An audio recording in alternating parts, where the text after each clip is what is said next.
अस्सलाम वालेकुम। मैं नसीम सिद्दीकी अपने यूट्यूब चैनल के साथ आपकी मोहब्बतें हैं। आप चैनल देखते हैं, कमेंट्स करते हैं, पसंद करते हैं। मज़ीद मोहब्बतों की ज़रूरत है। सब्सक्राइब कीजिए और बेल आइकॉन को ज़रूर दबा दिए ताकि जो भी नई वीडियो अपलोड करूँ वो आप तक पहुँच जाए। आज इमरान खान साहब के जेल में शब रोज़ किस तरह गुजर रहे हैं, क्या मामला चल रहे हैं वहाँ पे, उस पर बात करेंगे। बुशरा बीबी की बीमारी के बारे में बात करेंगे। ये जो झरलू इलेक्शन हुए पिछले दिनों, इसके बारे में बात करेंगे और मुल्क की मतलब हालात किस तरफ जा रहे हैं, गरीब आवाम वो क्या सोच रहे हैं, उनके क्या मसाइल हैं, उनको किस तरह एड्रेस किया जा रहा है। तो वन बाई वन मैं तमाम मामलात आपके साथ सामने रखता हूँ, डिस्कस करता हूँ। देखिए, हमने पाकिस्तान में बहुत ज़्यादा जो है वो सियासी कैदी देखे हैं, और जब भी सियासी कैदी जब कैद होते हैं, कई सियासी होते हैं, कई गैर सियासी भी होते हैं। मैंने तो देखा था कि जब भुट्टो मरहूम साहब जब जेल में थे, उस वक्त मैं बहुत छोटा था, स्कूल जाता था, लेकिन हम देखते थे कि वो रोज़ाना वो सूट शूट पहन के बड़े फिट माशाल्लाह वो नज़र आते थे, बड़े स्मार्ट उनकी पर्सनैलिटी थी, वो अदालतों में हाजिर होते थे। उसके बाद से तो हमने जो भी सियासी कैदी देखा ना, वो तो जेल जाते साथ ही बीमार पड़ जाता है, उसे कोई ना कोई बीमारी लग जाती है। भले वो यूसुफ रज़ा गिलानी हो, नवाज शरीफ साहब हों, शहबाज शरीफ साहब हों, या आसिफ अली जरदारी हों। तो बल्कि शहबाज शरीफ साहब का तो बड़ा कमर में दर्द होता था, उनको बड़े मसाइल थे, लेकिन वो तो अपना अब जिस तरह वो दौरे कर रहे हैं, एक दिन मैंने देखा टीवी पे बैडमिंटन भी खेल रहे थे, तो मेरे ख्याल से कमर दर्द में काफ़ी अफाका हुआ है। हमें भी बताएं कौन सा फिजियोथेरापिस्ट है, या सिर्फ ये इक़्तिदार के मज़े हैं। अगर अपोजिशन में गए, जेल शेल जाना पड़ गया, तो शायद दोबारा फिर कमर में दर्द शुरू हो जाए। बहरहाल बात हो रही थी इमरान खान साहब की। तो इमरान खान साहब डटे हुए हैं। वो जेल के अंदर जो है वो अपना एक्सरसाइज मशीन जो साइकिलिंग वाली होती है उसको खूब अपना इस्तेमाल कर रहे हैं। बड़ा पसीना अपना वो निकालते हैं। मैंने देखा कि इमरान खान साहब अपना पसीना जो है ना, इतनी मेहनत करते हैं हमेशा से कि उनका पसीना जो है ना वो बह रहा होता है बड़ी बुरे तरीके से। आपने बल्कि जलसे जुलूस में भी देखा होगा कि उन्होंने कभी गर्मी सर्दी की परवाह नहीं की है। उन्होंने हर किस्म का जो मौसम है उसको झेलने की कुव्वत है। मुझे याद है कि हम कज़ाफ़ी स्टेडियम के पास रहते थे, तो जब मैं जाता था, इमरान खान साहब प्रैक्टिस के लिए आए होते थे, तो ये मतलब घंटा घंटा 2-2 घंटा बॉलिंग कराते थे। कज़ाफ़ी स्टेडियम के 10-10 चक्कर लगाते थे और सीने में शराबुर हो जाते थे। और आज भी उनका यही हाल है कि उनको किसी चीज़ की इतनी ज़्यादा परवाह नहीं है कि उनके साथ क्या बदसलूकी हो रही है जेल के अंदर या सियासत के अंदर या मुल्क के अंदर। वो अपनी खुराक का और अपनी एक्सरसाइज का हमेशा ख्याल रखते हैं, और वो अपना एक्सरसाइज कर रहे हैं, वहाँ पे साइकिल चला रहे हैं। और मज़े की बात तो ये है, देखें, वो साबिक़ वज़ीर-ए-आज़म है, और भी बहुत साबिक़ वज़ीर-ए-आज़म जेल में रहे हैं, लेकिन अडयाला जेल में ख़ास बात यह है कि वहाँ का अमला हो गया या बाकी कैदी, जब भी किसी की नज़र इमरान खान पे पड़ती है तो वह इमरान खान को सलूट ज़रूर करता है। तो इमरान खान के साथ ये मोहब्बत लोगों की है, दुनिया में कहीं पे भी हो। पिछले दिनों में बाहर के मुल्कों के मेरे दौरे हो रहे थे, तो ओवरसीज़ की ख़ास तौर पे जो मोहब्बत है पाकिस्तान के लिए और इमरान खान साहब के लिए, वो दीदनी है। आज मैं एक जगह सरकारी दफ्तर में बैठा हुआ था, बड़े अफसर साहब सामने बैठे थे, तो उन्होंने पूछा ओवरसीज़ के बारे में। तो मैंने कहा, देखिए, ओवरसीज़ जो है इस मुल्क का असासा है, उनका दिल हमेशा पाकिस्तान के साथ धड़कता है, और वो इमरान खान से प्यार मोहब्बत करते हैं, और उनको इमरान खान पे एतबार है। वो इन्वेस्टमेंट करने पे तैयार है, वो डोनेशंस देने पे तैयार है, और जो मुल्क छोड़ के जाता है वो बड़ी मेहनत करता है, उसका बड़ा विजन होता है, उसने तमाम चीज़ें मेहनत से बनाई होती हैं। तो जो असल नफ़रत की वजह है उनकी, वो ये है कि आप लोगों ने दोबारा चोरों को लाके उनके सर पे मुसलत कर दी है।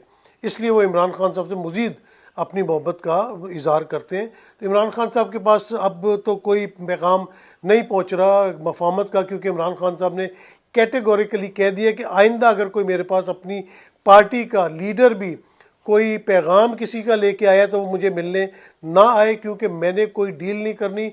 मुझे इंसाफ चाहिए, मुझे अपनी बेगम के लिए इंसाफ चाहिए, और जो मेरे से चोरी शुदा मैंडेट छीना गया है वो आप वापस कर दें। और बात भी सही है, देखें ना, क्योंकि आवाम ने अगर एक बंदे पे एतबार करके वोट दिया और ख़ुद से घरों से बाहर निकल के लाइनों में खड़े होके सख्त तरीन मौसम में उन्होंने वोट दिया, तो आप वोट चोरी करने वाले कौन होते हैं? आवाम जब इमरान खान को पसंद करती है तो फिर इमरान खान साहब को ये हुकूमत मिलनी चाहिए थी। बहरहाल इनके ये मामला चल रहे हैं, और जिस तरह साइफ़र केस को लटकाया जा रहा है, क्योंकि साइफ़र केस के अंदर है तो कुछ भी नहीं। बात तो ये है कि साइफ़र केस में अगर इमरान साहब की सज़ा मुअत्तल हो जाती है या वो बरी कर दिए जाते हैं, तो क्या उनको जेल से भी छुटकारा मिलेगा? तो मैं ये कहता हूँ कि अभी नहीं मिलेगा, क्योंकि जो लोग ज़िद पे अड़े हुए हैं वो आखिरी हद तक तो जा चुके हैं, वो उससे भी ज़्यादा कुछ पस्ती में जाना चाहते हैं। और उनको ये नहीं समझ आ रही कि आवाम के अंदर उनके लिए कितनी नफ़रत बढ़ती जा रही है। इमरान खान साहब का क्या है, कोई उनको मुर्शद कहता है, कोई उनको मलंग कहता है। वो तो जब हीरो थे, क्रिकेट का दौर था, तो अगर वो किसी दोस्तों के साथ कहीं जा रहे होते थे तो वो तो ट्रक अड्डे पे भी बैठ के रोटी खा लेते थे और वो वहाँ जो चारपाई पड़ी होती थी उस पर सो जाते थे। तो मेरे ख्याल से ये इन्होंने इमरान खान को तोड़ने की बहुत कोशिश की और कर रहे हैं। वो शख्स इनसे नहीं टूट पा रहा और इनके लिए मुश्किलात में इजाफा होता चला जा रहा है। आप देख लेना कि जिस तरह असद कैसर को एक जगह मैं सुन रहा था, उनको भी कहा गया था कि आप इमरान खान का साथ छोड़ दें, तो उन्होंने कहा कि मैं इमरान खान का साथ नहीं छोड़ सकता, अगर आपने मेरे साथ कुछ करना है तो मुझे पहले मार दे, फिर मेरी लाश के साथ जो मर्जी करते रहिएगा, लेकिन मैं इमरान खान का साथ नहीं छोड़ूंगा।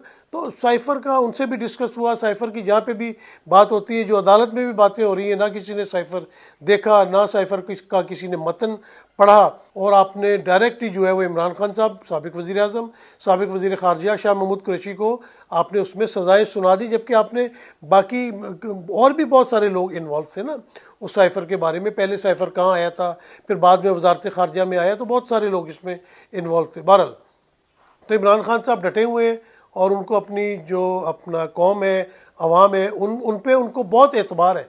क्योंकि जब हम पहले भी उनको जमान पार्क में मिलते थे या जो लोग एडियाला जेल में मिले तो उनको कॉन्फिडेंस था। हम हैरान हैं उनके कॉन्फिडेंस के ऊपर कि वो कहते थे अवाम बाहर निकलेगी, मुझे वोट देगी, आप फिक्र ना करें, मैं इलेक्शन जीतूंगा। इलेक्शन वो जीत गए।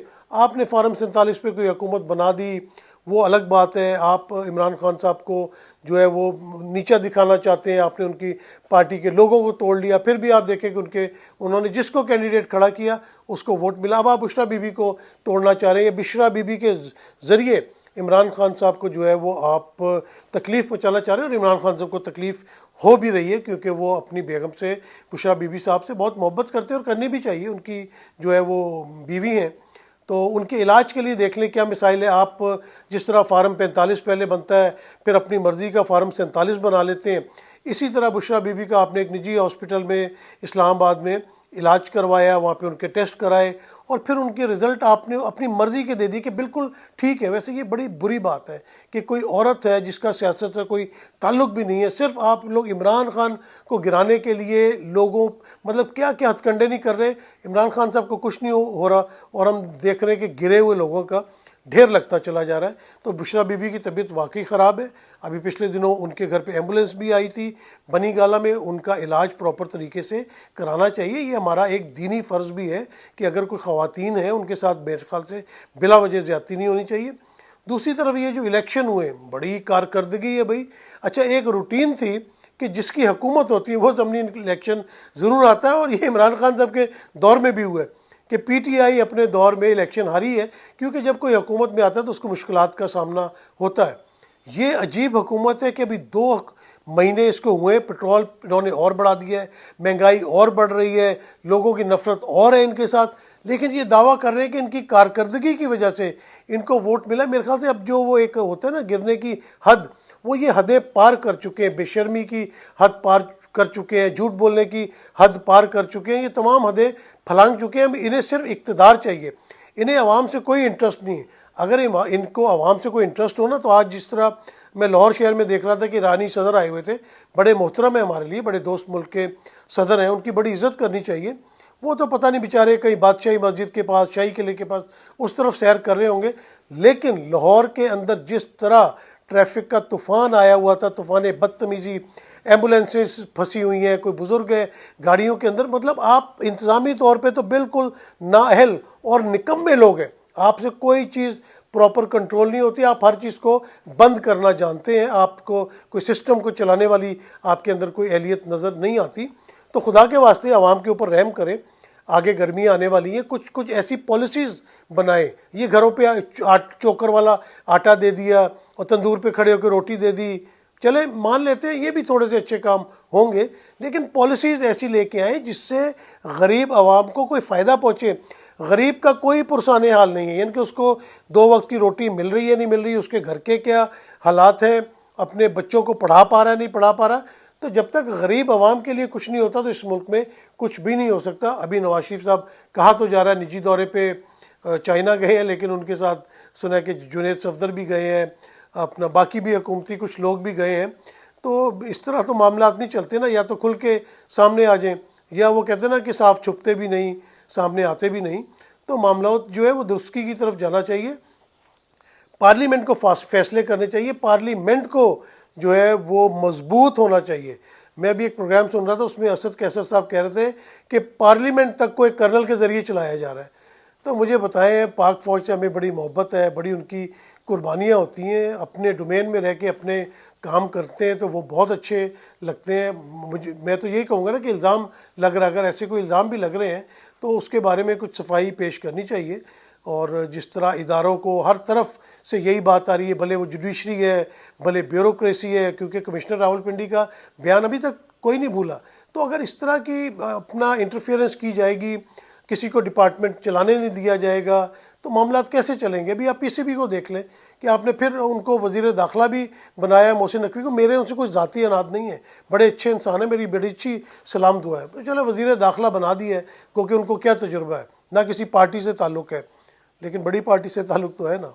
तो उनको बना दिया, तो पीसीबी के तो जान छुड़वाए ना, वहाँ पे किसी क्रिकेटर को लगाएं। इतने ज़बरदस्त क्रिकेटर्स मौजूद हैं, रमीज़ राजा साहब मौजूद हैं, जावेद मियांदाद मौजूद है, ज़हीर अब्बास मौजूद हैं। ये सब माशाल्लाह हेल्दी हैं, फिट है, जिनको क्रिकेट की नॉलेज है, जो लोग क्रिकेट खेले हैं। आप उनको क्रिकेट की फील्ड में लेके आए तो क्रिकेट भी बेहतर हो जाएगी। नहीं तो जिस तरह सियासत का बेड़ा गर्क है, उस तरह क्रिकेट का भी बेड़ा गर्क हो जाएगा। आज के लिए इतना ही काफ़ी है, मुझे इजाज़त दीजिए। अल्लाह हाफिज़।